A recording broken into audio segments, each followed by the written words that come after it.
அன்பிற்குரிய நேர்களே, இது யார் சொன்னது இளைஞர்களுக்கு சமூக பொறுப்பில்லை என்று? யார் சொன்னது அரசியல், பொருளாதார, சமூக விவகாரங்களில் இளைஞர்களுக்கு தெளிவான பார்வை இல்லை என்று இளைஞர்கள் தங்களுடைய ஆழமான விவாதங்களால் சவால் விடக்கூடிய நிகழ்ச்சி இளைஞர் அணி நிகழ்ச்சி. இன்றைய நிகழ்ச்சியில் ஒரு முக்கியமான விவகாரத்தை விரிவாக விவாதிக்க இளைஞர் அணி தயாரா? இன்றைய நமது நிகழ்ச்சியின் விவாத தலைப்பு இன்னைக்கு இல்ல, எப்பவுமே சர்ச்சைக்குரிய ஒரு விஷயமாகவே இருந்து வந்திருக்கிறது. பாலியல் தொழிலை சட்டப்பூர்வமாக்கலாமா கூடாதா? இந்த கேள்வி ஏன் சமீபத்தில் எழுந்திருக்கு அப்படின்னா, இந்த கேள்வியை சில சமூக ஆர்வலர்களோ சில அமைப்புகளோ இல்ல, தேசிய மகளிர் ஆணையமே இதை விவாதத்துக்கு உட்படுத்தி இருக்கிறது. பாலியல் தொழில் ஒரு பழமையான தொழில்னு சொல்லப்படுது. இந்த தொழிலானது நமது நாட்டில் சட்டப்பூர்வமாக தடை செய்யப்பட்ட ஒரு தொழில். இன்னைக்கு இது சட்டப்பூர்வமாக்கப்பட வேண்டுமா அப்படிங்கிற கேள்வி எழுந்திருக்கிறது. பலருக்கு பல வாதங்கள் இருக்கிறது. இது பல ஆபத்தான விளைவுகளுக்கு வித்திடும் அப்படிங்கிற ஒரு பார்வையும், இது பிரச்சனைகளை குறைக்கும், இன்னைக்கு இலைமறைவு காயாக நடந்துட்டு இருக்கக்கூடிய ஒரு விஷயமானது கட்டுக்குள் கொண்டு வர இது உதவும், பால்வினை நோய்களை கட்டுக்குள் கொண்டு வரலாம், கட்டுப்படுத்தலாம் அப்படிங்கிற பல்வேறு பார்வைகள் சமூகத்தில் இருக்கிறது. இளைஞர் அணியுடைய பார்வை என்ன கேட்கலாம். அதற்கு முன்பாக பல்வேறு தரப்பினருடைய பார்வைகளை பதிவு செய்திருக்கின்றோம். என்ன சொல்கிறார்கள் அவர்கள் கேட்போம். இன்னைக்கு காலகட்டத்தில் நடந்துட்டு இருக்கிறது என்ன? 3 வயசு பொண்ணை கற்பழிக்கிறாங்க. என்ன என்ன விஷயம்? எதை நோக்கி நம்ம போயிட்டு இருக்கோம் அப்படின்றது நம்மளுக்கு என்னால எஸ்டாப்ளிஷ் பண்ண முடியல, சொல்ல தெரியல. டோட்டலா சொன்னா தமிழ்நாட்டிலேயே ஒரு லீகலா அதுக்குன்னு ஒரு ஏரியா ஊருக்கு நாங்க அப்படின்னீங்கன்னா ரொம்ப பெஸ்டா இருக்கும்னு என்னோட கருத்து. சென்னையில அது நடக்கூடாது. ஏன் நடக்கூடாதுன்றனா, கற்பழிப்பு அது மாதிரி நடத்தணும், எல்லாம் பண்ணணும் அப்படி சொல்லிட்டு எல்லாம் நினைக்கிறாங்கன்னா, அது காரணம் கண்டிப்பா நான் சொல்றேன்னா பெற்றோர்கள் தான் கண்டிப்பா சொல்லுவேன். 20 வயதிலேயே ஒரு வாலிபனுக்கு கண்டிப்பா திருமணம் செய்து வைத்தால் இது நடக்காது. இது நிச்சயம். கண்டிப்பா ப்ராசிக்யூஷன் சென்னையில வரக்கூடாது. சென்னையில இந்தியால எங்கேயுமே வரக்கூடாது. மும்பைல வைக்கலாம், தமிழ்நாட்டில் வைக்கக்கூடாதுன்னா இல்ல ரீசனே கிடையாது. சோ தமிழ்நாட்டில் கொண்டு வர்றது ஓகேன்ற மாதிரி தான் இருக்கு. ஏன்னா இதனால ஸ்கூல் நிறைய ஸ்கூல் பொண்ணுங்க, காலேஜ் பொண்ணுங்க தான் பாதிக்கப்படுறாங்க. அது எப்படிங்க கொண்டு வர முடியும்? அதுக்குடைய ஆக்சஸ் நம்ம எதுக்கு ஒருத்தனுக்கு ஒருத்தன் தானே தமிழ்நாடுடைய கலாச்சாரம். அதை எப்படி கொண்டு வர முடியும் விபச்சாரத்தை? மும்பை, கல்கத்தா போன்ற இடங்கள், நகரங்கள் மாதிரி இந்த குற்றங்களுக்கு இதுக்கெல்லாம் ஒரு இடமா கொண்டு நம்ம இது பண்ணணும், செயல்படுத்தினா இப்படி இது குறையும்னு சொன்னா அது கொண்டு வரதுல எந்த தவறும் கிடையாது. விபச்சாரத்தால் இளைஞர்கள் முதல் பெரியவர் வரை பாதிக்கப்படுகின்றார்கள். எண்ணற்ற நோய்கள் ஒருவருக்கான வாய்ப்பு உண்டாகின்றது. எந்த ஒரு பொருளும் மூடி மறைக்கிறதுனால்தான் பெரும்பாலும் தவறுகள் நினைக்குது. வெளிப்படையா இருக்கிறதுனால எந்த ஒரு பிரச்சனையும் வராதுன்னு நினைக்கிறேன். என்னுடைய கருத்து என்னன்னா, விபச்சாரத்தை லீகலா கொண்டு வரலான்றதுதான் என்னுடைய கருத்து. கண்ணைக்கு பிறந்த நாடு, விபச்சாரம் கூடாது. இருவேறு பார்வைகளை பார்த்தோம்.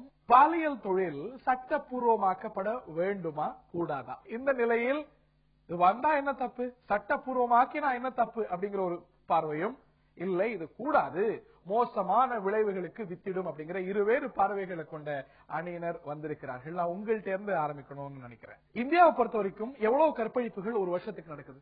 கிட்டத்தட்ட ஒரு நாளைக்கு எண்ணி பார்த்தா கிட்டத்தட்ட 50ல இருந்து 60 வரைக்கும் ஒரு நாளைக்கு கற்பழிப்பு. ஒரு 20 நிமிஷத்துக்கு ஒரு கற்பழிப்பு நடக்கும். கிட்டத்தட்ட எண்ணி பார்த்தா 60 பேர் அந்த கணக்கு வராங்க. இந்த ஒரு வன்கொடுமைகளுக்கான காரணம், இந்த ஒரு கற்பழிப்புகளுக்கான காரணம் இந்த மாதிரியான தொழில் எல்லாம் இல்லாம இருக்கிறது, ஒரு வடிகால் இல்லாம இருக்கிறது அப்படிங்கிறது உங்களுடைய பார்வை. அமெரிக்கா ஓரளவுக்கு அட்வான்ஸ் கண்ட்ரி தானே, லிபரல் கண்ட்ரி தானே, நம்ம விட இந்த விஷயங்கள் எல்லாம் ஓபனா இருக்கக்கூடிய நாடு தானே. அமெரிக்காவில எவ்வளவு பாலியல் வன்கொடுமைகள் நடக்கு தெரியுமா? கிட்டத்தட்ட நம்ம நாட்டோட அங்க கம்மியா நடக்குது. மிக அதிகமாக நடக்கிறது. நம்ம நாட்டுல ஒரு வருஷத்துக்கு ஏறத்தாழ 24,000 to 25,000 கற்பழிப்புகள் நடக்குது அப்படின்னா, அமெரிக்கால நம்ம விட பல மடங்கு பாப்புலேஷன் குறைவான நாடு. 83,000 கற்பழிப்புகள் 2011 மட்டும் நடந்திருக்கு. 120 கோடி மக்கள் தொகை கொண்ட நம்ம நாட்டுல நடந்த கற்பழிப்புகளுடைய எண்ணிக்கை, பாலியல் வன்கொடுமைகளுடைய எண்ணிக்கை அப்படின்னு பார்க்கும்போது 24,000 தான். நீங்க ஒரு விஷயத்த புரிஞ்சுக்கங்க சார், எப்பவுமே நம்ம அமெரிக்காவை கொண்டு நம்ம நாடோட ஒப்பிடாதீங்க. ஏன்னா அமெரிக்காவில இண்டி இடுக்கு மூளை வரைக்கும் மீடியாவோட பார்வை பட்டுருச்சு. மீடியாவோட கால் தடம் படாத இன்னும் கரும்பு காடுகளும் இன்னும் கரிசர் காடுகளும் இன்னும் தமிழ்நாட்டில் இருக்குங்கிறத 24,000 பாலியல் வன்கொடுமைகள்னா அவ்வளவுதான் ரிப்போர்ட் ஆகுது. அதுக்கு மேல நடக்காத விஷயங்கள் அதிகம் இருக்கிறது அப்படிங்கறது பார்வை. Good point. மதுபான கடையெல்லாம் தனியார் மயமாக்கப்பட்டிருக்கு. இப்போ அதாவது லீஸுக்கு எடுக்கிறாங்க. லீஸுக்கு எடுக்கும் போது அவங்க அவங்களோட மதுபானத்தை அதிகமா விற்பனை செய்யறதுக்காக நிறைய விளம்பரம் செய்யறாங்க. அதுக்காக தோனி, சச்சின் அந்த மாதிரி விளையாட்டு வீரர்களையும் போடுறாங்க. அப்ப பாத்தீங்கன்னா நாளைக்கு இதுவும் கவர்மெண்ட் எடுத்து நடத்தும் போது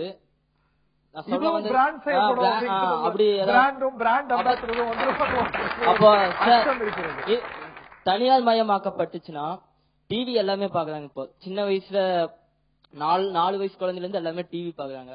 அப்போ இந்த ஆட் டிவில போடும் போது அந்த குழந்தையோட மனசை பாதிக்காதா?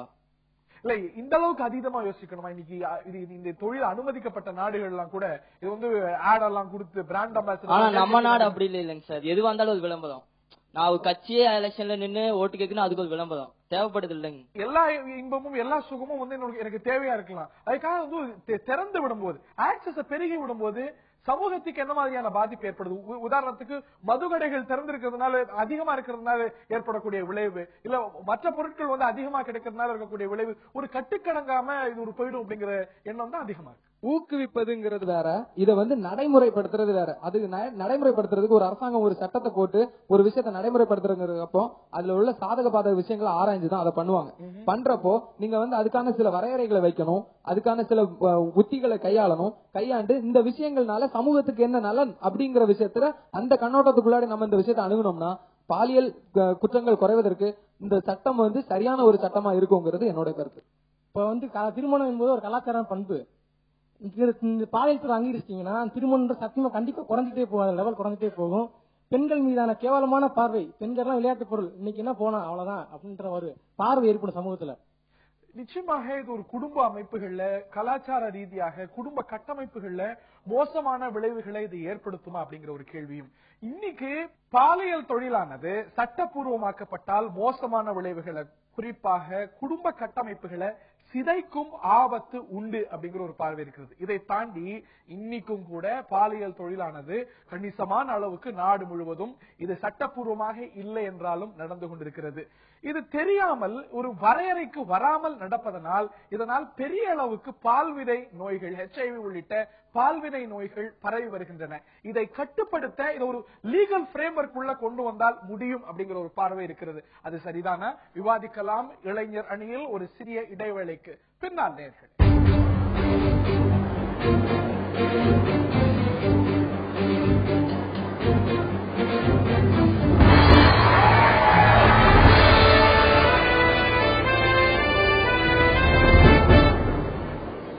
இன்றைய நிகழ்ச்சியில பாலியல் தொழிலானது சட்டப்பூர்வமாக்கப்பட வேண்டுமா என்பது பற்றி பேசி வருகின்றோம். இது மோசமான விளைவுகளுக்கு வித்திடும் அப்படிங்கிற ஒரு பார்வையும், என்ன தவறு பல மேலை நாடுகள் இதை சட்டப்பூர்வமாக்கி இருக்கிறார்கள், நாட்டில் பாலியல் வன்கொடுமைகள் அதிகமாக நடக்கின்றன, அவற்றையெல்லாம் தடுத்து நிறுத்துவதற்கு பாலியல் இச்சைகளுக்கு இது ஒரு வடிகாலாக அமையும், தவறு இல்லைங்கிற இருவேறு பார்வைகளையும் ஆழமாக முன்வைத்து வருகிறார்கள் இந்த நிகழ்ச்சியில பங்கு கொண்டிருக்கக்கூடிய நமது இளைஞர்கள். Let everybody take a guess. இந்தியாவில் எவ்வளவு பாலியல் தொழிலாளர்கள் இருக்கக்கூடும்? இந்திய நாடு முழுவதும் சுமார் 5000 பாலியல் தொழிலாளிகள் இருக்கிறதுக்கு வாய்ப்பு உள்ளது. உங்களுடைய கெஸ்? 1.5 லட்சம் பேர். 1.5 லட்சம் பேர். நீங்க? 40,000 பேர். 40,000. 5 லட்சம் பேர். நீங்க? 10 லட்சம் பேர் இருப்பாங்க சார் உறுதியாக. எதுக்கு சிரிச்சீங்க? அந்த அளவுக்கு நமது நாடு மிகவும் மோசமான சூழ்நிலையில் இருக்கின்றதா? எந்த அளவுக்கு இருக்குதா? அப்படி எந்த எண்ணிக்கைக்கு சிரிச்சீங்க? 3 லட்சம் 5 லட்சம் அப்படி 10 லட்சம் 10 லட்சம் உங்க அணியில இருந்து சொல்றாங்க. திட்டுங்க, என்ன இது, எது நீங்க போய் பேசுறீங்க அப்படின்னு கேளுங்க. நீங்க யாராவது கெஸ் பண்ணுங்க. இதுல ஒரு 4-5 பேர் பண்ணுங்க. 1 கோடி பேர் இருப்பாங்க. 1 கோடி பேர் இருப்பாங்க. அது அதீதம். 10 லட்சம் 10 லட்சம் அப்படின்னு உங்க அணியை சேர்ந்த நபர் சொல்லும் போது என்னங்க நீங்க எதிரணிக்கு போய் விளையாடுறீங்க அப்படின்னு நீங்க கேட்டீங்க.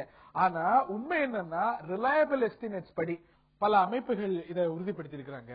30 இருந்து 50 லட்சம் பாலியல் தொழிலாளர்கள் இந்த நாடு முழுவதும் இருக்காங்க அப்படின்னு. நீங்க சொன்னதுக்கு பல மடங்கு அதிகம். 50 lakh people, அத கூட அதிகமா கூட இருக்கிறதுக்கு வாய்ப்பு இருக்கிறது. 50 லட்சம் பேர் இருக்காங்க அப்படின்னு. இன்னைக்கு இது லீகலா இல்லாட்டி கூட இவ்வளவு அதிகமாக நடந்து கொண்டிருக்கிறது. அப்படி இருக்கும் பொழுது இதை வரைமுறைப்படுத்துறதுனால நன்மைகள் ஏற்படாதா? என்ன நன்மைகள் ஏற்படும் சார். உலகத்திலேயே மிகப்பெரிய மக்கள் தொகை கொண்ட நாடு சீனா, இரண்டாவது இந்தியா. இந்தியாவில் ஒரு சட்டம் இல்லாமையே 30 லட்சத்துக்கும் மேற்பட்ட பாலியல் தொழிலாளர்கள் இருந்தால், இந்த நாட்டில் பாலியல் தொழில் அங்கீகரிக்கப்பட்டால் பல மடங்கு பெருகும். அப்ப நாளைக்கு நாட்டினுடைய தலைமுறை என்ன ஆகுது? என்ன ஆகுதுங்க? தலைமுறை என்ன ஆகுது? ஒரு வைரத்தினாலதான் இருக்க முடியும். அதுக்காக இந்த தொழிலை நான் வைரத்தளவுக்கெல்லாம் ஒப்பிடல, தப்பா நினைச்சுக்காதீங்க. என்ன சொல்ல விரும்புறேன்னா, இப்போ டாபிக் மாத்தி போறேன்னு நினைச்சுக்காதீங்க, கடைசியா பேசும்போது புரியும். அபார்ஷன் எடுத்துக்கோங்க. அது வெளியில அது பாத்தீங்கன்னா ஜெல்லி, ஆனா உயிருள்ள ஜெல்லி கிட்டத்தட்ட. அந்த குழந்தை நாய் ஒரு நாய் அதை கவிட்டு போனது, அதை அபார்ஷன் பண்றது, இதையெல்லாம் ஒப்புக்கொண்ட நம்ம சமூகம் அதை தடை செய்ய எந்தவித நடவடிக்கை இப்ப வரைக்கும் எடுக்கல. அது அதிகரிச்சுட்டே தான் போகுது. ஆனா நான் சொல்றேன், பாலியல் தொழில சட்டப்பூர்வமா அப்ரூவ் பண்ணோம்னா நிறைய ரேப் கேசஸ் குறையும். போன மாசம் தான் ஒரு நியூஸ் பார்த்தேன். ஒரு ஸ்கூல்ல எல்கேஜி பொண்ணு 10வது படிக்கிற 2 பேரு செய்தார்கள் அப்படின்னு. இது கேட்கவே ரொம்ப கவலையான விஷயம். அவங்க அம்மா அப்பா எவ்வளவு கனவோட இருப்பாங்க, எவ்வளவு இதோட இருப்பாங்க. அவங்க வார்த்தையில இருந்து ஒரு முத்தி போற ஸ்டேஜ்ல வர்ற வார்த்தை என்ன தெரியுமா? இவங்களுக்கு பண்றதுக்கு என் பொண்ணுதான் கிடைச்சாலா? இப்ப பாலியல் தொழில சட்டப்பூர்வமாக்கினா அதான் சொல்றேன், சட்டங்கள் கடினமாகணும். அந்த வக்ர புத்தி அது தடுத்து நிறுத்தப்பட வேண்டும், கண்டிக்கப்பட வேண்டும். பல விஷயங்கள் இருக்கு. அதுக்காக போய் 10ஆம் வகுப்பு 12ஆம் வகுப்பு மாணவன் அனுமதி இல்ல. நான் முழுசா பேசி முடிச்சிடுறேன். அதாவது நான் என்ன சொல்றேன்னா, அண்டர் 18 இருக்கிறவங்களுக்கு தண்டனை குறைவு, அவங்க ஈஸியா எஸ்கேப் ஆயிரலாம்னு சொல்றாங்க. நான் என்ன சொல்றேன்னா, முதல் சட்டத்தை ஸ்ட்ராங் பண்ணணும். இவங்க சொல்றத பார்த்தா, இப்படி சட்டப்பூர்வமாக ஆக்கப்பட்டால், பகிரங்கமாக ஆக்கப்பட்டால், நாளைக்கே இவங்க ஒரு விடுதிக்கு போயிட்டு வரும்போது, இப்ப நான் ஒரு காபி ஷாப் போனா காபி ஷாப் போயிட்டு வரேன்னு சொல்லலாம். இவங்க பிள்ளைங்கள்ட்டோ இவங்க குடும்பத்துக்குள்ளேயோ நான் இந்த விடுதிக்கு போயிட்டு வந்தேன்னு உங்களால சொல்ல முடியுமா? முதல்ல அவர் சொன்னாரு, அவர் சொன்ன விஷயத்துக்கும் இதுக்கும் ரொம்பவே சம்பந்தம் இருக்கு. என்னன்னா, ஒரு தகப்பன் தன்னுடைய பிள்ளை கிட்ட பேச வேண்டிய விஷயத்த, உலகத்துக்கு அவனை புதுசா அறிமுகப்படுத்த வேண்டிய விஷயத்த அறிமுகப்படுத்தி தான் தீரணும். அந்த விஷயத்த அறிமுகப்படுத்தாத பட்சத்துல மறைத்து வைக்கிற நேரத்துல கண்டிப்பா அந்த பையனுக்கு அதை பத்தின கேள்வி வரும். அந்த கேள்விக்கான விடை தேட ஆரம்பிக்கிற நேரங்கள்ல இந்த மாதிரிப்பட்ட தீவினைகள் நடக்குது. இன்னொன்னு, இங்க இருக்கக்கூடிய தமிழ் தேர்ந்தெடுத்து படித்திருக்கக்கூடிய மாணவர்கள்ட்ட கேளுங்க, எத்தனை ஆசிரியர்கள் பேராசிரியர்கள் உங்களுக்கு அகப்பொருள் இலக்கணத்தை முறையா தெளிவா விளக்கத்தோட உங்களுக்கு உண்மையா சொல்லி தந்தாங்கன்னு கேளுங்க, பூஜ்யமா தான் இருக்கும். கண்டிப்பா எங்க ஆசிரியர் இன்ன வரையும் சொல்லி கொடுத்துட்டு தான் இருக்காரு. அதுல எந்த விதமான தப்பு இல்ல. நீங்க சொன்ன ஒரு கருத்து, பெற்றோர் சொல்லிக் கொடுக்கல, ஒரு தந்தை சொல்லிக் கொடுக்கல அப்படிங்கிறீங்க. 14 to 18 வயது வரை, குறிப்பாக தாய் மாதா பிதா குரு தெய்வம் என்கிறோம். நமக்கு 18 வயது வரை நாம் குரு சொல்லிக் கொடுப்பதை தான் கேட்க வேண்டும். அதன் பின் தான் ஒரு தந்தை ஒரு மகனுக்கு பிறகு சொல்லிக் கொடுக்க வேண்டிய விஷயத்தை சொல்லிக் கொடுக்க முடியும். அதுக்குதான் அடிப்படை கல்வியாக அந்த பெண்களுடைய சுழற்சிகள், ஆண்களுக்கு ஏற்படும் மாறுபாடுகள் என்று படிப்படியாக கல்வி முறைகள் போதித்துதான் வருகின்றன. இதை வெறும் ஆண் பெண் விஷயங்களோட முடிச்சு போட முடியாது. ஏன்னா ஆணுக்கு பெரும்பாலான இந்த பாலியல் குற்றங்கள்ல ஈடுபடுறது ஆண்கள். ஏன்னு கேக்குறீங்கன்னா, 12 to 14 வயசுக்குள்ள இப்ப உள்ள பெண்கள் வயசுக்கு வந்துடுறாங்க. அந்த பெண்களுக்கு அந்த வயசுக்கு வந்ததுக்கு அப்புறம் அந்த பாலியல் குறித்த விஷயங்கள் அம்மா இல்ல சித்தி சித்தப்பா உறவுமுறைகளால குறுக்கப்படுது. ஆனா ஆணுக்கு எந்த விதமான வயதுக்கு வந்ததுக்கான எந்த அடையாளமும் கிடையாது, அவனுக்கு அது முறையான கற்பிப்பும் கிடையாது. அதனாலதான் ஆண்கள் அதுல அதிகமா ஈடுபடுறாங்கன்னு நான் சொல்றேன். அவர் சொல்ற விஷயம் இது இன்னைக்கு ஒரு டாபுவா பார்க்கப்படுது. இன்னைக்கு ஒவ்வொரு மனிதனும் பயாலஜிக்கலா மேற்கொள்ள வேண்டிய இல்லாட்டி இயல்பா நடக்கக்கூடிய ஒரு இந்த மாற்றங்கள் எல்லாம் சொல்லித்தராமலே ஒரு டாபுவாக பார்க்கப்படுது. பல மேலை நாடுகள் அப்படி இல்ல. ஏன் அப்படி பார்க்கணும்? இது எல்லா மனிதனுக்கும் நடக்கக்கூடிய ஒரு விஷயம். ஏன் சொல்லித்தரப்படக்கூடாது? ஏன் பேசக்கூடாது? வெளிப்படையா தந்தையோ இல்லாட்டி ஆசிரியரோ ஏன் பேசக்கூடாது அப்படிங்கிற ஒரு கேள்வி நியாயமானது. மேலை நாடுகளை நம்ம எல்லாத்துலயுமே கம்பேர் பண்றோம். இப்ப நம்ம சொல்றோம், அமெரிக்கால நேத்து ஐபோன் 5S வந்துச்சு, நீங்க நம்ம ஊர்ல லான்ச் ஆயிடுச்சு, we have become so social, WhatsApp, Twitter, baa baa black sheep எல்லாம் சொல்றோம். ஆனா அமெரிக்கால இருக்கிற பிரைவசி நம்ம ஊர்ல இருக்கா? இல்ல. இப்போ நம்ம ஊர்ல இப்ப ஒருத்தன் ஆணுரை வாங்க போறான். ஆணுரை தெரியாதவங்க இருக்க முடியாது. HIV பிரிவென்ட் பண்ணணும். எவ்வளவு ஆணுரை வேணும்னு சொல்லிட்டு ஒருத்தன் மெடிக்கல் ஷாப்ல போய் சத்தமா கேட்பானா? 10:30 மணிக்கு மேல தெருவுக்கு வெளில எந்த முனையில ஒரு மெடிக்கல் ஷாப் திறந்து வச்சிருக்காங்க, அவங்க கிட்ட போய் பக்கத்துல குறுகுறுன்னு பாக்குறது. அவன் ஆனா அதுங்களா இதாங்க அப்படின்னு சொல்லி அப்படி வாங்கிட்டு வர சிச்சுவேஷன்ல இருக்கோம் நம்ம. இதுல நம்ம கேள்விகள் எழுது நண்பரே. சார் கண்டிப்பாக அதுக்காக தான் என்ன அப்படின்னா, நம்ம இதை பத்தி சரியான ஒரு விழிப்புணர்வை சொல்லிக் கொடுக்கணும். இப்ப பாத்தீங்கன்னா மகிழ்ச்சி, அன்பு, இந்த மாதிரி அப்படித்தான் இதுவும் ஒரு உணர்வு. அது வர்றப்போ இது இது ஆணுரை பயன்படுத்தணும்னு அரசாங்கமே கூட இது பண்ணுது. இதெல்லாம் இது ஏன் இளமறைவு காயா நடக்கக்கூடிய ஒரு டாபுவா இருக்கு அப்படிங்கறதுதான் கேள்வியே. நீங்க இல்ல இப்ப ஆணுரையை கூட நம்ம கூச்சப்பட்டு கேட்க வேண்டிய நிலைமை ஏன் வருதுன்னா அதுதான் விஷயம். ஒரு பெற்றோர் வந்து எங்க பிள்ளைங்கள்ட்ட நெருங்கி போகலையோ அங்க வேற ஒருத்தர் கூட நெருங்குறாருன்னு அர்த்தம். நீங்க கேக்குறீங்க ஏன் இன்னும் கூச்சப்பட்டு கேக்குறாங்கன்னு. அதுதான் நம்முடைய கலாச்சாரம். இன்று வரை நம்முடைய கலாச்சாரமானது நம்முடைய நல்வழிப்படுத்திதான் வருகிறது. இந்நேரம் நம்ம அமெரிக்க கலாச்சாரத்தை முற்றிலும் பயன்படுத்தி இருந்தால் மெடிக்கல் ஷாப்ல போய் எனக்கு இது வேணும்னு பகிரங்கமா கேட்கலாம். அப்ப பகிரங்கமா நமக்கு எல்லாத்தையும் கேட்க முடியும். இல்ல இந்த ஒரு பகிரங்கம் இலைமறைவு காயா நடக்கிறது இல்லாட்டி வெளிப்படையா நடக்கிறது இதுல இருக்கக்கூடிய சின்ன வித்தியாசத்தை எடுத்து காட்டுறேன். இங்க வந்து பாலியல் தொழில் அப்படிங்கிறது சட்டப்பூர்வமானதல்ல. ஏற்கனவே கூட சொன்ன பல லட்சம் தொழிலாளர்கள் ஈடுபட்டிருக்காங்க அப்படின்னு. சில பகுதிகள் ஆம்ஸ்டர்டாம் உள்ளிட்ட பகுதிகளிலோ தாய்லாந்துலயோ இது சட்டப்பூர்வமாக ரொம்ப வெளிப்படையா நடக்கக்கூடிய ஒரு விஷயம். ஆனா ஆம்ஸ்டர்டாம் இதுல ஒரு வரையறைக்குள்ள வருது. அவங்க go through a series of medical tests, இதுக்கான லீகல் சாங்ஷன் எல்லாம் வாங்கணும்.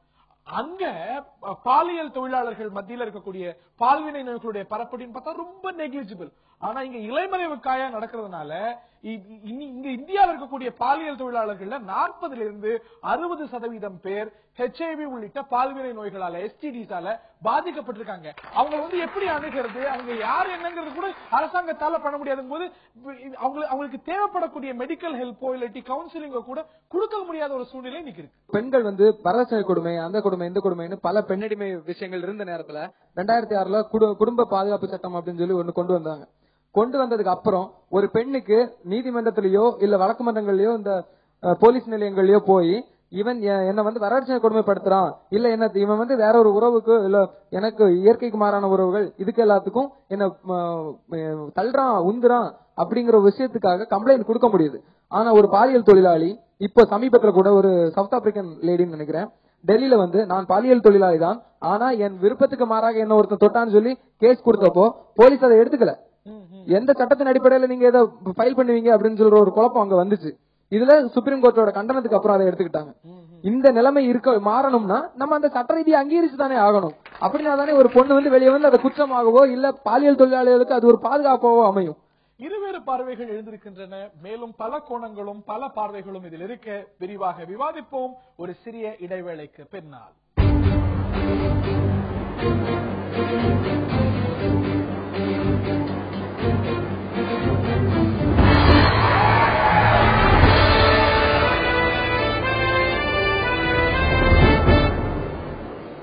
இன்றைய நிகழ்ச்சியில பாலியல் தொழில் சட்டப்பூர்வமாக்கப்பட வேண்டுமா அனுமதிக்கப்பட வேண்டுமா சட்டப்பூர்வமாக என்ற தலைப்பில் விவாதித்து வருகின்றோம். பல்வேறு சுவாரஸ்யமான பார்வைகள் நம்மிடையே வந்து கொண்டிருக்கின்றன. சென்னையில மட்டுமே 6300 பாலியல் தொழில் புரியும் பெண்கள் இருக்காங்க. தமிழ்நாடு முழுவதும் 90,000 பேர் பாலியல் தொழில் இருக்கக்கூடிய பெண்கள் இருக்காங்க. இந்தியால 50 லட்சம் பேர் பாலியல் தொழில் புரியும் இந்தியா முழுவதும் பாலியல் தொழில் பெண்கள் 50 லட்சம் பேர் இருக்காங்க.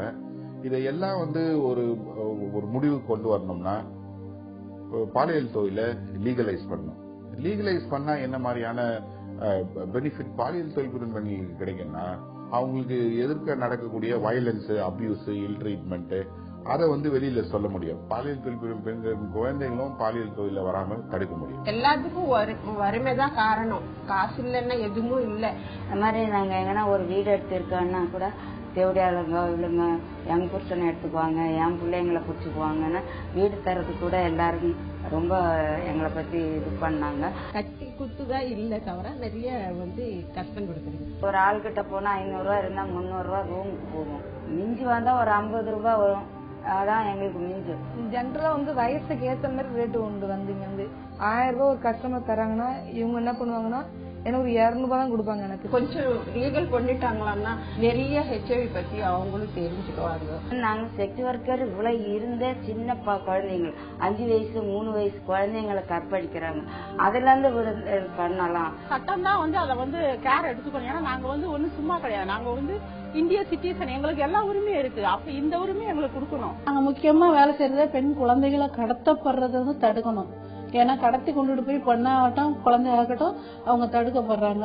கடத்திட்டு போய் இந்த மாதிரி பாலியல்ல ஈடுபடுத்துறாங்கன்னா அதை நம்ம தடுக்கணும் அப்படின்றதான் எங்களோட முக்கிய நோக்கம். நாங்க அதுதான் முக்கியமா செஞ்சுட்டு இருக்கோம். இன்னைக்கு ப்ராஸ்டியூஷன் பெர்சே இந்த நாட்டுல லீகலா இல்லீகலா? Illegal. No you are wrong.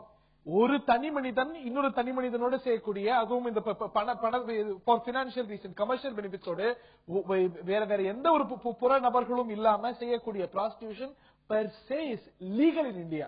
ஒரு விடுதி வைத்து இது வந்து ஒரு கமர்ஷியல் எஸ்டாப்லிஷ்மெண்டா ஒரு ட்ரேடா செய்யும்போது தான் இது இல்லீகல். நாம அந்த அளவுல நின்றுறதுதான் தப்பு. என்னன்னா இப்போ நீங்க நான் சொல்றது இந்த சட்டம்ங்கிற லெவல்ல நீங்க இன்னும் வரவே இல்லை. என்ன பண்றீங்கன்னா ஒரு விடுதி அதை நடத்துறது ட்ரேடிங் இந்த மாதிரியே போயிட்டு இருக்கு. அது தப்பு. இது வந்து என்ன பண்ணுதுன்னா அந்த ஒரு சட்டத்தை கொண்டு வர்றது மூலமா 30 லட்சத்துல இருந்து 50 லட்சம் பேருக்கு 50 லட்சமா இருக்கக்கூடிய லட்சக்கணக்கான பாலியல் தொழிலாளிகளுக்கு ஒரு உரிமை கிடைக்கும். அவங்களுக்கு மேல திணிக்கப்படுற தவறான வல்லுறவுகளுக்கு ஒரு தீர்வு கிடைக்கும். இன்னொன்னு அவங்களுக்காக ஒரு பாதுகாப்பான ஒரு இந்திய அரசியலமைப்பு சட்டம் அவங்களுக்கு பாதுகாப்பான ஒரு ஸ்டாண்ட் எடுத்து ஆக வேண்டிய கட்டாயம் இப்போதைக்கு வந்திருக்கு. அவங்க அந்த ஸ்டாண்ட் எடுக்கிறப்போ பாலியல் தொழிலாளர்களுக்கு ஒரு பாதுகாப்பான உணர்வு ஏற்படும். அந்த உணர்வை தர வேண்டியது ஒவ்வொரு இந்திய பிரஜையோட கடமை. தப்பு பண்ணது வந்து ஒரு பெரிய பணம் உள்ள ஒரு கைன்னு வச்சுக்கோங்களேன். அவன் வந்து இப்ப அந்த கேஸ்ல இருந்து தப்பிக்கணும் அப்படின்னா ஏன் தவறான முறையில அந்த பொண்ணுக்கு வந்து லைசன்ஸ் ஏற்படுத்துறது ஒண்ணும் பெரிய விஷயம் இல்லையா? நம்ம இந்தியா இருக்கிற நிலைமையில அது ஒரு பெரிய விஷயம் இல்லைங்களே சார். ஒரு மனுஷன் எப்ப சார் தப்பு பண்றான்? உணர்ச்சி வந்து ரொம்ப உச்சகட்டத்துல போய் தடுக்க முடியாத நிலைமையில தப்பு பண்றான். எல்லாரும் தப்பு பண்றது இல்ல. மதுக்கடையில போய் குடிக்கிற ஒரு ஆண் அவன் வந்து கொஞ்ச நாள் குடிக்கிறான். அதுக்கப்புறம் தன்னோட குடும்ப சூழ்நிலை புரிஞ்சுட்டு கல்யாணம் முடிஞ்சது. அதுக்கப்புறம் நம்ம குடும்ப குழந்தைன்னு ஆயிட்டு அதனால திருந்தியது அப்படி திருந்திருது. அப்ப என்ன சொல்றான், பாரு நீ சின்ன வயசுல இருக்கும்போது இப்ப எல்லாம் தப்பு பண்ணான், ஆனா இப்போ குடும்ப குழந்தை வந்ததுக்கப்புறம் திரும்பி போயிட்டான் அப்படிங்கிறான். அப்போ இதே மாதிரி ஒரு பாலியலுக்கு நீங்க சொல்றீங்க விருப்பப்பட்டு அப்படி சொல்றீங்க. அதே மாதிரி போன ஒரு பொண்ணு திருந்தி வெளியில வாரா, இந்த சமுதாயம் அந்த பெண்ணை ஏத்துக்கிடுமா? அந்த பெண்ணை கல்யாணம் முடிக்கிற ஒரு ஆண் முன்னு வருவானா? அத சொல்லுங்க. இப்போ நீங்க சொன்னீங்க அந்த பொண்ணை வந்து திரும்ப நீங்க சமுதாயத்தோட உள்ள சேர்த்துக்குவீங்களான்னு. இப்ப மட்டும் சேர்த்துட்டா இருக்கும். இப்பவும் அதே நிலைமை தொடர்ந்துட்டு தானே இருக்கு. அப்ப சட்டத்தோட அதாவது அவளை சேர்த்துக்கவும் இல்ல, அவளுக்கு வந்து எந்த பாதுகாப்பும் இல்ல, சட்டப்பூர்வமான பாதுகாப்பும் இல்ல, நோய்கள்ல இருந்து தடுக்கிறதுக்கான எந்த ஆலோசனையும் இல்ல. அப்படிங்கும் பொழுது இது ரிலேட்டிவ்லி பெட்டர்ல. வந்து இந்த பெண்கள் இந்த தொழிலுக்கு வரல, விருப்பப்பட்டு வரலாம் அப்படின்னு சொல்லும் போது அவங்கள விருப்பப்பட வைக்கவும் நம்மளால முடியும். Cut the bread, she will come to prostitute. அவளுக்கு போற உணவை தடை பண்ணு, அவ தானா பாலியல் தொழிலுக்கு வருவா. இந்த இடையில இந்த வெளிநாட்டு வினோதங்கள் அப்படிங்கிற இந்த ஒரு பேப்பர்ல படிச்ச ஒரு விஷயம், ஒரு பெண் வந்து எங்க நீங்க சொல்ற அந்த மேலை நாடுகள்ல தன் கல்லூரி ஃபீஸ் வந்து கட்டுறதுக்கு காசு இல்லாம ஒரு நைட்டு வந்து 7 பேரோட படுத்தா அப்படிங்கிற ஒரு விஷயம் இருக்கு. இது நாளைக்கு நம்ம இந்தியாவிலே வராதுன்னு என்ன நிச்சயம்? அப்போ நம்ம பாக்குற சக தோழிங்கிறத விட நம்ம ஒரு உடல் இன்பம் கொடுக்கிற ஒரு சாதாரண ஒரு இயந்திரமா பார்க்கப்படுவாங்க. இப்ப மட்டும் நீங்க அவங்களை எப்படி பாக்குறீங்க? இப்பவும் நீங்க அவங்களை அப்படித்தானே பாக்குறீங்க? அவர் சொல்றாரு சார் இல்ல, ஏன்னா அவங்க உணவை கட் பண்ணா அவங்க கட்டாயமா வந்துருவாங்கன்னு சொல்லிட்டு. ஆனா நம்ம இந்திய பண்பாட பொறுத்தல உணவு இல்லாம கூட இருந்துருவாங்க, ஆனா மரியாதை எல்லாம் இருக்க மாட்டாங்க. அப்படி சட்டப்பூர்வமா ஆக்குனா ஐயோ இப்ப லைசன்ஸ் வச்சிருக்கா நம்மளை பார்த்து 4 பேர் கேலி பண்ணுவாங்களே அப்படின்னு தெரிஞ்சாவது இந்த தொழில ஈடுபடாம இருக்கிற குறையறதுக்கு வாய்ப்புகள் இருக்கு. ஒரு பெண் வந்து பாலியல் தொழில் செஞ்சுதான் இருக்கணும்ட்டு எந்த ஒரு நிர்பந்தமும் இல்ல. படிச்ச பெண்ணா இருந்தா எந்த ஒரு ஏதாவது ஒரு கம்பெனி அந்த மாதிரி வேலைக்கு போய் கூட பிழைக்கலாம். படிக்காத பெண்ணாதான் வீட்டு வேலை செஞ்சு கூட பிழைக்கலாம். பாலியல் தொழில் செஞ்சுதான் இருக்கணும்ட்டு எந்த இருந்துமே இதுக்காண்டி நீங்க வந்து லைசன்ஸ் கொடுக்கணும்னு சொல்றீங்க. அவங்க சொன்னாங்க பாலியல் தொழில தான் இருக்கணும்னு சொல்லிட்டு இல்ல. நாங்க வந்து இதுக்கப்புறம் புதுசா சொல்லல, ஏற்கனவே இருக்கிறவங்களுக்கு இதுக்கப்புறம் என்ன வழி, அவங்களுக்கு நம்ம இதுக்கு மேலேயும் அவங்களுக்கு எந்த வித பாதுகாப்பு கொடுக்காம இருக்க கூடாது. அவங்களோட பிரச்சனைகளை நம்ம பாக்கணும். இதுக்கப்புறம் அவங்களுக்கு ஏதாவது முடிச்ச வழி நம்மளால பண்ண முடியல, கல்வி கொடுக்கறது அந்த மாதிரி சட்டம் பூர்வமா கொண்டு வந்தோம்னா அவங்கள திருத்துறதுக்கான வழிமுறைகள் கூட கொண்டு வரலாம். ஒரு ஐடியாலஜிக்கலா ஒரு ஹை மாரல் கிரவுண்ட்ல பாக்குறோம். ஆனா இதுல ஏற்கனவே இவ்வளவு லட்சம் பேர் இருக்கிறாங்க. அவங்களுக்கு அரசாங்கத்துடைய உதவி தேவைப்படுது, சமூகத்துடைய ஒரு ஒத்துழைப்பு தேவைப்படுது, உதவி தேவைப்படுது. அப்படிங்கும்போது அவங்கள ஒதுக்கி வச்சுட்டு நாங்க வந்து நம்ம நாடு இப்படி நம்ம சமூகம் இப்படி அப்படின்னு சொல்லிட்டு அவங்கள புறக்கணிக்க போறோமா? அதே மாதிரி பாலியல் தொழிலாளியோட குழந்தைகளும் பாலியல் தொழிலுக்கு வருவதா ஒரு சொல்லிட்டு இருக்காங்க இப்ப நியூஸ் பேப்பர்ல. இப்ப லைசன்ஸ் லீகல் ஆக்குனா அவங்க குழந்தைகள் வந்து பாலியல் தொழில் வந்து ஈடுபடாம நம்ம தடுக்க முடியும். ஏன்னா அவங்களுக்கு ஒரு நிலையான வருமானம் வரும். அவங்கள அதுல இருந்து நம்ம மீட்டு வெளியே கொண்டு வந்துடலாம். அரசாங்கமே லீகலைஸ் பண்ணி அவங்கள ரீஹாபிலிட்டேட் பண்ணி அவங்களுக்கு அரசாங்கத்துடைய தலையீடோட சேர்த்துக்கான ஒரு வாய்ப்பு இருக்கு. அவர் சொன்னாரு சோற நிப்பாட்டுனா ஒருவேளை சோறு குடுக்காட்டி இந்த தொழிலுக்கு ஒருவேளை கட்டுப்படுத்த முடியுமா? ஒருவேளை சோறு குடுக்கறதுக்கு வழி இல்லாம தானே வர்றேன், அந்த சோத்துக்கு வழி இருக்குது, அப்புறம் எப்படி கட்டுப்படும்ல? உங்களுக்கு பிடிக்குதோ பிடிக்கலையோ, இன்னைக்கு இவ்வளவு லட்சம் பேர் இந்தியால இந்த தொழில இருக்கிறாங்க. இப்ப ஒருவேளை இதை ஒரு லீகலைஸ் பண்ணும்போது இல்ல ஒரு ஃப்ரேம் ஒர்க்குள்ள கொண்டு வரும்போது யார் யார் இருக்காங்கன்னு கண்டறிய முடியும். அதை தாண்டி அவங்களை இந்த தொழில இருந்து ஒரு திட்டங்கள் மூலமா அரசாங்கம் திட்டம் வகுத்து விருப்பப்படுறவங்களை ரீஹாபிலிட்டேட் பண்ணி மற்ற தொழில்களுக்கு மற்ற வாய்ப்புகளை மற்ற பயிற்சிகள்லாம் கொடுத்து அவங்களை மற்ற தொழில்களுக்கு கொண்டு போறதுக்கான ஒரு வாய்ப்பும் ஏற்படுத்தும்ல. அது ஏன் அரசாங்கம் இந்த தொழிலை லீகலைஸ் பண்ணிட்டு அவங்களுக்கு மறுவாழ்வு கொடுக்கறதுக்கு பதிலா இதுல இருக்கிறவங்க எல்லாரையுமே எடுத்து அவங்களுக்கு பிடித்த வேலைகளை முதல்ல கொடுத்துட்டு ஏன் இந்த தொழிலை லீகலைஸ் பண்ணாம சட்டங்களில் இருக்கும் ஓட்டையை தகர்த்தெறிந்து கடுமையான சட்டங்கள் ஏன் பின்பற்றக்கூடாது? இதே ஒரு அரப் கண்ட்ரியா இருந்தா ஒரு இந்த மாதிரி நிலைக்கு தள்ளப்பட்டால் அவனுடைய கழுத்தா இருப்பான். அந்த மாதிரி சட்டங்கள் ஏன் இங்க கொண்டு வரக்கூடாது? இல்ல நான் என்ன கேக்குறேன்னா, இப்ப எதுக்கு நம்மளுக்கு ஐடி கார்டு தர்றாங்க? நம்ம வெளி வர்றதுக்கு. அப்பதான் நீ யாரு, எந்த காலேஜ் என்னன்னு தெரியும். அதே மாதிரி அவங்க வெளி வந்தாதான் அதை அறுக்க முடியும். சமீபத்துல ஆந்திரா மாநிலத்துல பிரபல நடிகை பாலியல் தொழிலுக்கு உட்படுத்தப்பட்டு பாலியல் தொழில் செய்தார். என்ன காரணம் என்றால், போதிய சினிமாக்கள் நல்ல ஒரு லெவலுக்கு போல போதிய சம்பளம் கிடைக்கல, வருமானம் இல்ல, வறுமை, குடும்ப வறுமை. அப்படிங்கும்போது நான் பாலியல் தொழில் செய்துதான் என் குடும்ப வறுமை போக்க வேண்டும் சொல்லும் பொழுது அவர் பிடிக்கப்படுறாரு, அரெஸ்ட் பண்றாங்க. மீண்டும் அந்த திரைப்பட இயக்குநர்கள் என்ன சொல்றாங்க, உனக்கு ஒரு மறு வாய்ப்பு தர்றேன், உனக்கு வாய்ப்பு தர்றேன், நீ என் படத்துல நடிக்க வர்றீங்களா? அந்த அவங்க கண்டுபிடிச்சு ஐடியல் பண்ணி ஒரு வாய்ப்பு கொடுக்குறாங்கல்ல. சினிமா நடிகை அப்படின்றதுனால அவங்களுக்கு ஒரு இன்னொரு சினிமா சான்ஸ் கிடையாது. இதுவே ஒரு சாதாரண பெண்மணிக்கு ஒரு சினிமா சான்ஸோ ஒரு வேலையோ ஒரு கை வேலையோ கற்றுக் கொடுப்பாங்க கவர்மெண்ட்ல இருந்து. நீங்க சட்டம் வந்தாதான் அவங்க லீகலைஸ் ஆகி வெளியே வருவாங்க ப்ராஸ்டியூஷன் அப்படின்ற ஒரு இதுல இருந்து. இதுவே சட்டம் வரலன்னா அவங்களை தூக்கி அரெஸ்ட் பண்ணி உள்ளதான் போடுவாங்களே தவிர அதுக்கான தீர்வு கிடைக்காது. நீங்க அங்கீகரிக்கப்படணுங்கிறிய அங்கீகரிக்கப்பட்ட பெண், அந்த பெண் வெளியில வரும்போது நீ பாலியல் தொழிலாளியாக அங்கீகரிக்கப்பட்ட பெண் தானேன்னு அவங்களுக்கு மறுவாழ்வு கொடுத்தப்பறம் ஏன் அவங்க விரல் நீட்டி சொல்ல மாட்டாங்க? இதுக்கு உங்களால உறுதி கொடுக்க முடியுமா? அதாவது அவங்க விருப்பப்பட்டுதான் வர்றாங்க, நாங்க ஒண்ணு போர்ஸ் பண்ணி இழுத்து விடல. போற வர்றவங்களுக்கு எல்லாம் லைசன்ஸ் கொடுத்து நீ செய் அப்படின்னு யாரும் சொல்ல கிடையாது. இது நடக்குது அப்படிங்கிறதுக்காக இல்ல சிலர் பண்றாங்கிறதுக்காக அதை பரவலாக்குவது அப்படிங்கிறது தீர்வாக முடியுமா? இல்ல, இது பரவலாக்கப்படுறதுங்கிற விஷயமே இல்ல. இந்த சட்டத்தை அறிமுகப்படுத்துறது மூலமா இவங்களுக்கு கொடுக்கக்கூடிய அரசாங்கம் கொடுக்கக்கூடிய அதிகபட்ச சலுகைகளை அவங்களுக்கு கொடுத்தாகணும். கொடுக்கிற பட்சத்துல இந்த நோய்களையும் கட்டுப்படுத்தலாம், அவங்களையும் முறைப்படுத்தலாம். நீங்கள் சட்டங்கள்ங்கிறீங்க. அதாவது அமெரிக்காவில் நடத்தப்பட்ட ஆய்வுல 47% பெண்கள் என்ன சொல்றாங்க, அங்க வர ஆண்கள் காண்டம் உபயோகிக்க கூடாது அப்படின்னு சொல்லி ஆண்கள் வற்புறுத்தி அதற்கு அதிகப்பட்ட பணம் கொடுப்பதாகவும் ஒரு தகவல் ஈடுபடுறோம். ஆமா ஆமா, நீங்க காண்டம் யூஸ் பண்ணாம இருந்தீங்கன்னா அதற்கு மேலும் நான் பணம் தருகிறேன்ங்கிறாங்க. இப்படி சட்டப்பூர்வமாக ஆக்கப்பட்டாலும் அதிலும் ஓட்டை வருகிறது. இதற்கு என்ன பதில் கூறுவீர்கள்? அண்ணா சொல்லும்போது சொன்னாங்க 47% ஆண்கள் பாலுறவின் செக்ஸ் வச்சுக்கும் போது ஆணுரை அணிய மறுக்கிறாங்கன்னு சொன்னாங்க. ஆனா பாலியல் விடுதிகளுக்கு போகும்போது மறுக்கிறாங்கன்னு சொன்னாங்க. ஆனா அரசாங்கம் பெண்களுக்கு செக்ஸ்ல ஈடுபடுற பெண்களுக்கு பெண்ணுரை அப்படின்றத அறிவிச்சிருக்காங்க. ஆண்கள் அணிய மறுக்கும் போது பெண்கள் அதை உபயோகிக்கலாமே நான் கேக்குறேன். தொழிலை லீகலா பண்ணோம்னா இதுக்கு அப்புறம் இந்த தொழில் வளரும். இது வரைக்கும் நீங்க சொல்ற அந்த மேல்நாட்டு கலாச்சாரம், அந்த மேல்நாடுகள்ல இந்த தொழில் குறையல, கூடிக்கிட்டு தான் இருக்கு. செக்ஷுவலி டிரான்ஸ்மிட்டட் டிசீசஸ் அது அதிகமா பரவுது. இது இந்த நிலைமை தொடர்ந்து போச்சுன்னா சைல்டு ப்ராஸ்டியூஷன் உள்ள வரும். நீங்க சொல்றீங்க இது ஒரு உணர்ச்சி, இதுக்கு நீங்க இப்ப சைல்ட் ப்ராஸ்டியூஷன் இன்னைக்கு மறைமுகமா நடந்து கொண்டிருக்கிறது. கணிசமானவர்கள் இந்த துறையில ஈடுபட்டிருக்கிறவங்க குழந்தைகளும் இருக்கிறாங்க அப்படின்னு அதை கண்டுபிடிக்க முடியல. ஒரு லீகலைஸ் செய்யும் பொழுது இந்த வயதுக்கு மேற்பட்டவர்கள் இல்ல இந்த விதிமுறைகளுக்கு உட்பட்டு ரொம்ப ஸ்டிஞ்சன்ட் ஆக்கலாம். ஒரு ஸ்டிஞ்சன்ட் ரூல்ஸ் போடும் பொழுது இந்த ஒரு குழந்தைகள் ஈடுபடுறத தடுக்க முடியும், தடுத்து நிறுத்த முடியும். நீங்க சொல்றீங்க அதாவது சிறுவயது பாலியல் வன்முறைகள் இது நல்லா குறையும் சொல்றீங்க. மது அருந்த போறாங்க, அதுல போறவங்க எல்லாருமே சின்ன பசங்க எதுவுமே கிடையாதா? அப்போ பாலியல் தொழில நீங்க அங்கீகரிச்சீங்கன்னா உட்பட்டவர்களுக்கு மது விற்க கூடாதுன்னு இருக்கு. பாலியல் தொழில நீங்க அங்கீகரிச்சீங்கன்னா அங்க போறவங்க சின்ன பசங்க பெரிய பசங்க உங்களால சொல்ல முடியுமா? அதுக்கு உத்தரவாதம் உங்களால கொடுக்க முடியுமா? இன்னொரு விஷயத்த நீங்க மறந்துட்டீங்க. நாங்க ஆரம்பத்திலே சொன்னோம், சட்டம் இங்கே அனுமதிக்கப்படுறப்போ அதுக்கான சாதக பாதக விஷயங்கள் 1-2 இருக்கு. அதுல அடிப்படை கல்வியில நாம அகப்பொருள் இலக்கணம் அதெல்லாம் சொன்னோம். எல்லா விஷயத்திலும் பாலியல் கல்வியை சிறு வயதுல இருந்து தெளிவா கொடுக்கறப்போ இத்தனை வயசுக்கு அப்புறம் தான் உனக்கு இந்த உணர்வு வரணும் அப்படிங்கிற ஒரு நம்ம காட்டு மிராண்டியா வாழ்ந்துட்டு இருந்த ஒரு வரலாறு இருக்குங்க.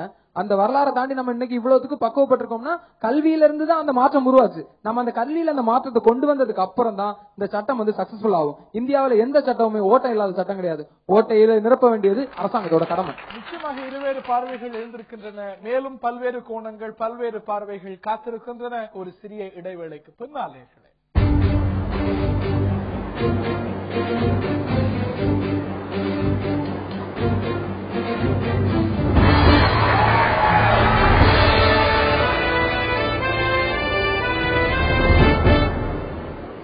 இந்த நிகழ்ச்சியில் பாலியல் தொழில் சட்டப்பூர்வமாக்கப்பட வேண்டுமா என்ற தலைப்பில் விரிவாக விவாதித்து வருகின்றோம். இந்த நீட்டை நான் கேட்க விரும்புகின்றேன்.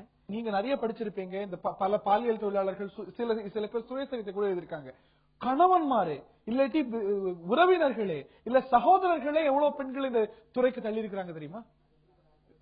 நீங்க சோனாகாட்சியிலயோ இல்லாட்டி நீங்க மும்பைலயோ அனுமதிக்கப்பட்ட இடங்கள்ல கேளுங்க, குடும்பத்தினர் இல்ல தள்ளி இருக்கிறாங்க. அது மாதிரியான சூழ்நிலை இன்னைக்கு சட்டப்பூர்வமாக்கிடுச்சுன்னா இது சட்டப்பூர்வமானதா ஒன்னும் அரஸ்ட்லாம் பண்ண மாட்டாங்க, எல்லாம் அரசாங்கமே அனுமதிக்குது அப்படின்னு இதை அதிகரிக்கிறதுக்கான ஒரு சூழ்நிலை ஏற்பட்டுருமே. இப்ப மட்டும் அரெஸ்ட் பண்ணி எத்தனை நாள் உள்ள வச்சிருக்காங்க அப்படி மிஞ்சி போனா? இல்ல இப்ப இதுக்கான கடமையான சட்டம் இப்ப இல்லையே. அவங்க சொல்ற மாதிரி அரெஸ்ட் பண்ணி எத்தனை நாள் உள்ள வைக்கிறாங்க கூட, அரெஸ்ட் பண்றப்ப கூட அவங்க எவ்வளவு துன்பம் அனுபவிக்கிறாங்கன்னு அவங்களுக்கு தான் தெரியும். அரெஸ்ட் பண்ற போலீஸ்காரங்களே என்னென்ன பண்றாங்கன்னு அந்த துறையை சேர்ந்தவங்கள்ட்ட கேட்டால இதுல ஒரு விஷயம் தெளிவுபடுத்தி ஆகணும். இன்னைக்கு இருக்கக்கூடிய இந்த டிராபிகிங் சட்டம் படி பெண்களை இதுல இருந்து இந்த விடுதிகள்ல இருந்து கைப்பற்றும் பொழுது அவங்களை விக்டிமா தான் அரசாங்கம் பார்த்து அவங்களை வந்து சிறையில் அடைக்கிறது இல்ல, இந்த மாதிரி ஹோம்ஸ்ல சேர்த்து அவங்களை வந்து ரீஃபார்ம் தான் பண்றாங்க. அதையும் நம்ம பார்த்தாகணும். சார் ஒரு நிமிஷம். இப்ப தமிழ்நாட்டுல வந்து டாஸ்மாக் கடையில வந்து அரசுமயமாக்கப்பட்டுள்ளது. அதில் வந்து அதிக வருமானம், அதிக லாபம் கிடைக்கிறது. அதனால வந்து ஊக்குவிச்சு இன்னைக்கு 6450 இருக்கிற கடை நாளைக்கு 10,000 கடை ஆக்கலாம். பட் அதை வந்து கூட ஒரு பக்கம் ஏத்துக்கிட்டாலும் பிராக்டிஸ் வந்து சட்டமாக்கப்பட்டு அதுல வந்து வருஷத்துக்கு கோடிக்கணக்கில் காசு கிடைக்குது. அப்ப அதுக்கு ஒரு பெண்களை வந்து வேலைக்கு ஆள் எடுத்து ஒரு தொழில் பண்ண விட்டா இது அரசு பாலியல் தொழிலாளி கிட்ட இருந்து அந்த தொழில் மூலமா வருமான வரி விதிச்சு வாங்குற நிலைமையில நம்ம அரசாங்கமோ இல்ல நம்மளோ இன்னும் நீங்க அமல்படுத்தணும்னு சொல்லணும் பார்த்தா இந்த மாதிரி அரசு ஊக்குவிக்கணும்னு நீங்க நினைக்கிறீங்க. மறுவாழ்வுக்காக தான் சட்டங்களே தவிர அவங்கள்ட்ட இருந்து வரி ஏய்ப்பு செய்யறதுக்கோ அவங்கள்ட்ட இருந்து வரி வாங்குறதுக்கோ கிடையாது. நீங்க சொல்றத பார்த்தா அரசாங்கமே அது ஒரு வியாபாரமாக்கி டாஸ்மாக் மாதிரி அதுல இருந்து வருமானம் பார்த்து அதை பெருக விடும்னு நீங்க சொல்ற மாதிரி இருக்கு. இங்க வந்து சட்டம்ங்கிறது அவங்களோட பாதுகாப்புக்கும் உரிமைக்கும் சம்பந்தப்பட்டது. இல்ல, இந்த ஒரு பாதிப்புகளை தடுக்கிறதுக்கு தான் அரசாங்கம் சொல்லுதே தவிர இதன் மூலமா வந்து ஒரு லாபம் கொழிக்கிறதுக்கோ இதை வச்சு ஒரு துறையா செழிக்க வைக்கிறதுக்கோ இது சொல்றவங்களுடைய நோக்கமும் கிடையாது. இதை முன்மொழியக்கூடிய மகளிர் ஆணையத்துடைய நோக்கமும் கிடையாது. இங்க வந்து பாத்தீங்கன்னா இதுவரைக்கும் சமூகத்தால ரொம்ப கேவலமா எண்ணப்பட்ட திருநங்கைகள் கூட இன்னைக்கு சமூகத்தால அங்கீகரிக்கப்பட்டு அவங்க வாழ்நாள் சாதனையாளர் விருது வாங்குற அளவுக்கு உயர்ந்திருக்காங்க. மதுரை மாவட்ட கிளையில கூட ஒரு திருநங்கை நீதிபதியா இருக்காங்க. அந்த அளவுக்கு உயர்ந்திருக்காங்க. அவங்களை அடையாளப்படுத்தினா மட்டும்தான் அவங்களுக்கான ஒரு முறையான கல்வியோ ஒரு அணுகுமுறையோ இருந்தாதான் அவங்களும் உயர்றதுக்கான வாய்ப்பு இருக்கு. அவங்க சிந்தனை முறை மாறுறதுக்கும் வாய்ப்பு. முதல்ல அவங்களை அங்கீகரிச்சுட்டு பிறகு அவங்களை இந்த தொழில இருந்து ரீஹாபிலிட்டேட் பண்ற இல்லாட்டி வேற தொழில்களுக்கு இல்ல ஒரு திறன் மேம்பாட்டு பயிற்சி எல்லாம் கொடுத்துட்டு அவங்களை வேற தொழில்களுக்கு கொண்டு போறதுக்கான பணியை அரசாங்கம் செய்யணும். ஏன்னா இப்ப வந்து திருநங்கைகள் வந்து யாரும் தப்பா பேசுறதும் இல்ல, தப்பா பாக்குறதும் இல்ல.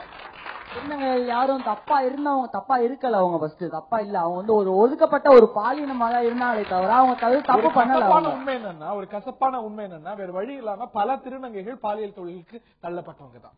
நீங்க இந்த பாலியல் தொழில்ங்கிறத அங்கீகரிச்சீங்கன்னா திருமணங்க உறவே வேண்டாம எதுக்காக? அவனுக்கு பாலியல் ஒரு பொண்ணுக்கும் சரி ஆணுக்கும் சரி பாலியல் உணவு வருதா, அப்ப அங்க போயிட்டு வந்துடலாமே. அந்த திருமணங்க உறவு வேண்டாம். அப்போ நம்ம நடைமுறையில மட்டும் கிடையாது, நம்மளோட அக்கா தங்கை உறவு அண்ணன் உறவு இந்த உறவு முறை எல்லாம் எதுக்காக? உணர்வு வந்தா அப்ப அங்க போயிட்டு இல்ல பட் இது வந்து பல திருமண உறவுகளை முறிக்கக்கூடிய இன்னைக்கு பாருங்க. இன்னைக்கு வந்து 50 லட்சம் இல்லாட்டி அதுக்கு மேல பாலியல் தொழிலாளர்கள் உருவாங்க அப்படிங்கும் போது மற்றவர்களை போல ஒரு இயல்பான ஒரு திருமண வாழ்க்கையில அவர்கள் வாழ முடியும். அந்த கட்டமைப்பை நம்ம சிதைக்கிறோம் இல்லையா அதை அனுமதிக்கிறது மூலமா. எந்த குரூப்ல இப்ப வந்து செக்ஸ் மட்டும் வாழ்க்கை இல்லைன்னு சொன்னாங்களோ அதே குரூப்ல தான் செக்ஸ் ஒரு அன்றாட தேவைன்னு முதல்ல அவங்க தான் பேசினது. அதை செக்ஸ் எங்களுக்கு ஒரு பாலியல் வேட்கை வந்து எங்களுக்கு ஒரு அன்றாட தேவைன்னு பேசினது அவங்க. டாஸ்மார்க் உதாரணம் சொன்னாங்க. டாஸ்மார்க்கால பிரச்சனை வரும், ஆனா அவனும் பிரிஞ்சு போக மாட்டான். சரக்கஸ்ட் நைட்டு பிரச்சனை பண்ணுவான், காலைல தெளிஞ்சு போயிருவான். ஆனா இப்போ இது வந்து லீகலைஸ் பண்ணா அவன் பிரிஞ்சே போயிடுவான். நீங்க எதுக்கு எனக்குன்னு போயிடுவான். ஒரு விஷயத்த ஏற்க மறுக்கிறீங்க. நான் தெளிவாவே கேக்குறேன். இப்போதைக்கு நம்ம அந்த ஒரு அடிமட்டத்தில் இருக்கக்கூடிய ஒருத்தங்களுக்கு இல்ல பாலியல் தொழிலுக்கு ஏற்கனவே வந்துட்ட ஒருத்தங்களுக்கு நாம் இதுக்கு முன்னாடி எந்த ப்ரொவைடும் பண்ணலையா? நம்ம எந்த சட்டத்தின் மூலமாவும் அவங்களுக்கு அனுமதிகளை கொடுக்கலையா? இல்ல அந்த தொழிலுக்கு நம்ம இப்போ பாலியல் தொழிலை வந்து தடை பண்ணப்போ அவங்களுக்கான மாற்று தீர்வுகளை அரசு முன்னெடுத்து வைக்கலையா? அந்த வாய்ப்புகளையும் பயன்படுத்த முடியாம இன்னைக்கு அந்த உச்சகட்டத்துல வந்து வாழ்வுல விளிம்புல வந்து நிக்கிறவங்களுக்கு நம்ம இன்னும் என்ன பண்ண போறோம்? ஒண்ணு நீங்க மாற்று தீர்வை சொல்லுங்க, இல்லைன்னா புதுமை ஒண்ணு வருதுன்னா அதை வழிவிட்டு ஏத்துக்கங்களேன்.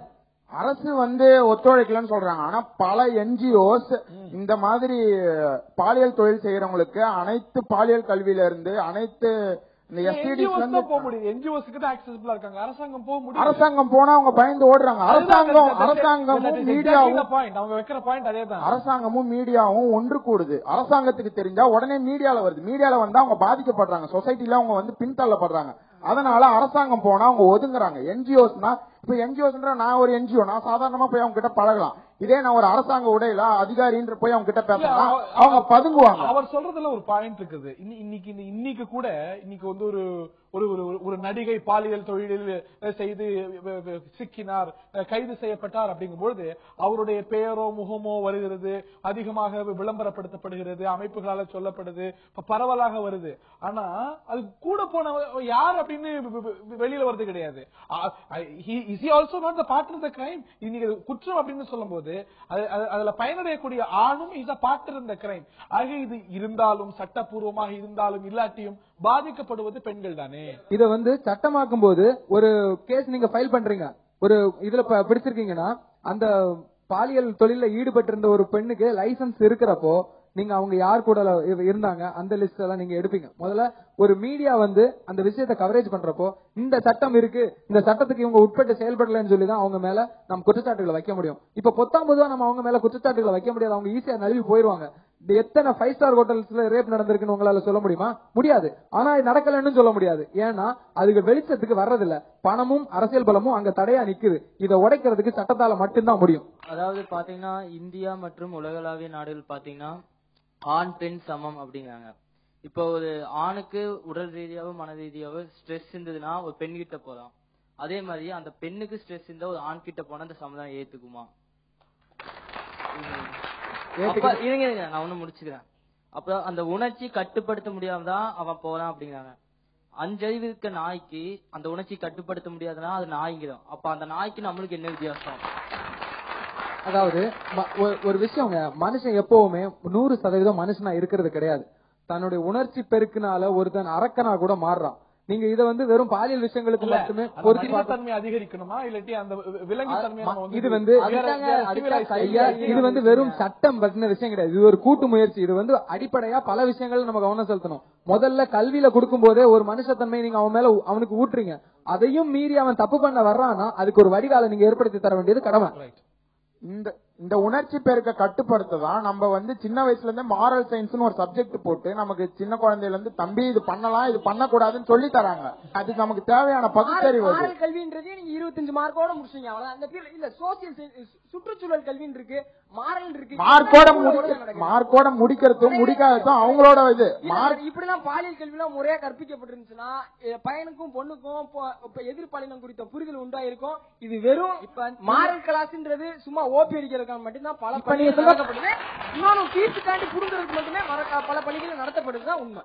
இப்ப நீங்க சொல்ற பாலியல் கல்வியும் அதே மாதிரி மதிப்பெண் அடிப்படையே மட்டும் படிச்சுட்டு போனா அவனுக்கு என்ன பயன்? அதனால சரி நான் கேக்குறேன், இத்தனை வருஷம் மாரல் சயின்ஸ் சோசியல் சயின்ஸ் படிச்சீங்கல்ல, இவிஎஸ் அது இதுன்னு படிச்சீங்கல்ல, நான் கேக்குறேன் அதை யாராவது பிராக்டிகலா யோசிச்சு பாத்திருக்கீங்க? அவங்க சொன்ன மாதிரி மார்க்குக்கு மட்டும் தானே யோசிச்சு பாத்திருக்கீங்க. அதே மாதிரிதான் பாலியல் கல்வியும் நீங்க கொண்டு வரணும்னு சொல்லும் போது அதே கல்வியா அதே மாதிரி வெறும் மதிப்பெண்ணுக்காகவோ வெறும் இதுக்காக மட்டும் படிச்சுட்டு இது போனா அதனால என்ன பயன்? பாலியல் கல்வின்றது உணர்ச்சி சம்பந்தப்பட்ட விஷயம், முதல்ல அதை புரிஞ்சுக்கோங்க. நம்ம மார்க் ஏன்னா பாலியல் கல்வின்றது கொண்டு வர இது வந்து உனக்கு வந்து பாலியல்ன்றத புரிஞ்சுக்கிறதுக்கு வந்து நீ இன்ஜினியரிங் போறதுக்குன்னா மார்க் பேஸ் நீ சர்டிபிகேட் கொண்டு போனா போதும். சரியா? நீ வந்து லைஃப்ல இங்க பாரு லைஃப கத்துக்கிற, அதுக்கு வந்து மார்க் எல்லாம் தேவை கிடையாது. சரியா? இது வந்து ஒரு ஆசிரியர் வந்து மார்க்குக்காண்டி மட்டும்தான் நடத்தினாதான் நான் படிப்பேன்னா நீ படிக்கவே தேவையில்ல. உன் லைஃப புரிஞ்சுக்கிறதுக்கு கடுக்கிற. பாலியல் சயின்ஸ்ல இவ்வளவு ஆர்வமா சொல்றவரு ஏன் மாரல் சயின்ஸ மார்க்குக்காக பாக்குற? மாறல்ன்றது பகுத்தறிவா நம்ம பார்க்கணும். அது வந்து மார்க்காண்ட மட்டும்தான் பார்க்கப்படுது, நடத்தப்படுதுன்னு நான் சொல்றேன். நீங்க இது வந்து இந்த பாலியல் செய்யக்கூடிய பெண்களை அந்த நபர்களை கண்டுபிடித்து அவங்களுக்கான ஒரு தண்டனையில வந்து கொடுங்க, அவங்களுக்கு ஒரு மறு வாழ்வை வந்து ஏற்படுத்தி கொடுங்க. ஏன் பெண்களுக்கு மட்டும் தண்டனை கொடுக்கணும், போற ஆண்களுக்கு ஏன் கொடுக்க கூடாது? அதுதான் கேள்வி. நீங்க ஏன் எல்லாருக்குமே கொடுங்க? பெண்களை வந்து விக்டிமா பார்க்கணும் அப்படின்னு நம்ம சொல்லிட்டு இருக்கோம். நீங்க பெண்களை தண்டிக்கணும் அப்படிங்கிறீங்க, போற ஆண்களை பத்தி ஏன் பேசுறது இல்ல? இல்ல ஆண்களின் are they not partners in that crime? உங்களை குற்றம் அப்படின்னு எடுத்துக்கிட்டாங்க. என் தோழர் என்ன சொல்ல வர்றாருன்னா, கட்டாயமாக போற பெண்கள்கிட்ட தான் சொல்றாரு. வறுமையின் என்ற சூழ்நிலையில எப்படிங்க யார் வரையறுக்கிறது? நீங்க வரையறுப்பீங்களா? அதத்தான் சொல்றாங்க. ஆரம்பத்துல இருந்து அவங்க சட்டம் வேணும் சட்டம் வேணுங்கிறாங்க. அந்த சட்டத்தால வறுமைகளால போன பெண்களை கண்டெடுக்க முடியுமா? கண்டெடுக்க முடியுமா? கண்டிப்பா முடியாது. கண்டிப்பாக முடியாது. அங்கேயும் ஒரு ஏஜென்ட் அல்லது அங்கேயும் ஒரு ஆண் ஆதிக்கமோ அங்கேயும் ஒரு ஆதிக்கம் இருந்து கண்டிப்பாக அந்த பெண் கட்டாயமாக்கப்படுவாள். லீகலைஸ் பண்ணும்போது அவங்களுக்கே ஒரு நினைப்பு திரும்ப மாத்திக்கணும்ன்ற எண்ணம் வரும். நம்மளும் நம்ம சமூகத்துல வந்து முக்கியமான பங்கு வகிக்கணும், நமக்கும் ஒரு அங்கீகாரம் வேணும், நம்மளும் வெளிவந்தாதான் நம்ம கிட்ட இருக்கிற நம்மள வந்து மட்டம் தட்டி பேச மாட்டாங்க, மலிவா நினைக்க மாட்டாங்க, நம்மளையும் ஒரு இந்தியன் தான் அப்படின்ற மாதிரி மதிப்பாங்கன்ற அளவுக்கு வெளி வருவாங்க. நீங்க பாலியல் தொழில் பண்ணக்கூடியவங்க அப்படி ஆதரிச்சு பேசுறீங்களே, எத்தனை பெண்கள் நான் பாலியல் தொழில் செய்து கொண்டிருக்கின்றேன், என்னை நீங்கள் ஏற்றுக்கொள்ளுங்கள் மனைவியாக என்று எத்தனை பெண்கள் வந்துகிட்டு இருக்காங்க? எத்தனை பேர் வந்துகிட்டு இருக்காங்க? நீங்க சொல்லுங்க. அப்படி வரக்கூடிய பெண்களை நீங்க திருமணம் செய்யக்கூடிய தயாரா? இப்ப 50 லட்சம் பேர் இந்தியாவுல இருக்காங்கன்னு தெரிஞ்சிருச்சு. இந்த 50 லட்சம் பேருக்கு நம்ம இதுவரைக்கும் வகுத்திருக்கக்கூடிய எந்த கொள்கைகளும் பலன் தரல. அதனாலதான் அவங்க இந்த எல்கைக்கு வந்து நிக்கிறாங்க. இவங்களுக்கு இந்த சட்டத்தை தவிர மாற்று ஏற்பாடுன்னு ஒண்ணு இருந்தா அதை நீங்க சொல்லுங்க. பாலியல்ன்றது ஒரு மனிதனோட தனிப்பட்ட ஒரு உரிமை. அத வந்து இப்ப ஒருத்தனுக்கு நோய் வந்திருக்குன்னா அவன் தான் மருந்து சாப்பிடணுமே தவிர எல்லாரையும் சாப்பிடணும்னு சொல்றது வந்து இது வற்புறுத்துற மாதிரி எனக்கு தோணுது. எல்லாரையும் சாப்பிடணும் சொல்லலையே. நீங்க லீகலைஸ் பண்றதுன்றது அதான், நீங்க லீகலைஸ் பண்றது அதான், நீங்க சொல்றது அதான். இல்ல எல்லாரும் போங்கன்னு சொல்லல. இது வந்து ஒரு குடும்பத்தை வந்து ஒரு கலைக்கிறதுக்கான ஒரு இதாத்தான் இருக்கே தவிர இது இல்ல. இன்றைய இளைஞர் அணியில இருதரப்பும் சுவாரஸ்யமான பல வாதங்களை முன்வைத்தார்கள், ஆழமான பல வாதங்கள் முன்வைக்கப்பட்டன. இந்த தொழிலானது சட்டப்பூர்வமாக்கப்பட்டால் நல்ல விளைவுகளே ஏற்படும் என்றும் மோசமான பல விளைவுகள் ஏற்படும் அப்படின்னு இருவேறு வாதங்கள் வைக்கப்பட்டிருக்கின்றன.